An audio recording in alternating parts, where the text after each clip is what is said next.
All right, good morning, y'all. It is Tuesday, the 11th of February, 2025. I hope you had a good Monday yesterday. Apologize for the camera moving around. I'm actually on my phone and doing this kind of impromptu. For some reason, I'm having technical difficulties with my laptop, and it is not allowing me to proceed to go live for some reason. Not sure what's going on with that. So this will be rather short. We're going to just talk real quick about 1 Corinthians 16. We are wrapping up the book of 1 Corinthians. Once we finish this chapter, we're going to go probably to the book of Galatians next, and then back to 2 Corinthians. We've spent several months in the book of 1 Corinthians. So I want to, and this is going along by something that we'll read here in the book of 1 Corinthians in chapter 16 here. And so 1 Corinthians 16 is Paul's wrap up to his letter, but he starts with talking about now concerning the collection for the saints, as I've given order to the churches of Galatia, even so do ye. So that phrase, now concerning, this is something Brother David Hoffman puts in his Common Man's Reference Bible. And this is a known fact that the book of 1 Corinthians, the letter to the Corinthians, was written in response to 4 questions that the church at Corinth had for Paul. But remember, Paul rebuked them before he answered any of those questions. He spent several chapters rebuking them for things that they were doing wrong. And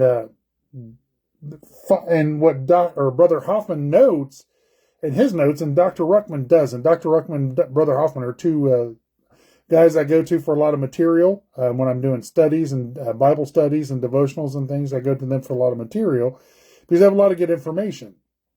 But Dr. Ruckman in his notes in his Bible doesn't outline the 4 things. I think he does in his commentary.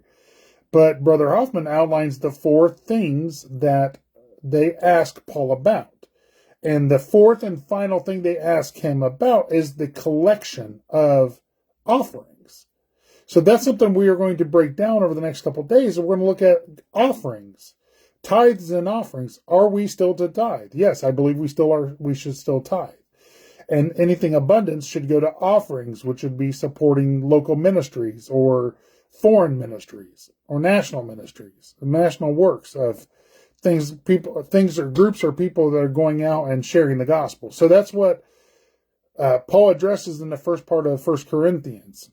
And you notice what it says there, that he also wrote this to the Galatians. So I believe that's in the book of Galatians. So that's the reason we're going to go to there next. We're going to finish 1 Corinthians 16, and then we're going to start Galatians, the book of Galatians, which is very important. So that being said, I can't sit here and hold my phone, and it's kind of bothering me bouncing around. So I apologize. Not sure why my computer won't let me go live. That's something I have to look at. I know I'm using my laptop a lot for work right now in the training program, so maybe it's just a wore out from being on camera all the time. So anywho, that's all I've got for you today. Just a quick thing, what we're going to talk about. Remember to pray for one another. Pray for us. Our daughter Faith is going to have her baby this weekend, so there's a lot of nerves and stress that's going on right now as Faith is preparing for it, and Corey's setting some things up so she can spend some days up there with Faith. So be in prayer for that, be in prayer for one another, be in prayer for the churches, be in prayer for the Bible-believing, preaching, teaching preachers, evangelists, pastors, and missionaries out here, because we need it. We're going through perilous times, and that's what we're preaching on. We're preaching about preparing you for the judgment seat of Christ, and that's what we should be preaching from the moment you get saved to the end of our life. We need to be preparing for the judgment seat of Christ, because that's what we're going to face after the rapture. So when you start preaching about that stuff, you can expect Satan to start attacking. So as I close out, just remember that we are to keep our hands to the plow. Keep going forward. Don't look back. Don't look to the sides. Don't get caught up in the cares of this world, whether it be politics or arguing with people. We're to contend for the faith. We're supposed to go out and preach the gospel to every creature. And whatever way you can do that, do that. But make sure you're spreading sound doctrinal teaching and preaching. So that's all I got for you today. Hope you have a great day. God bless, and I'll talk to you, Lord willing, tomorrow.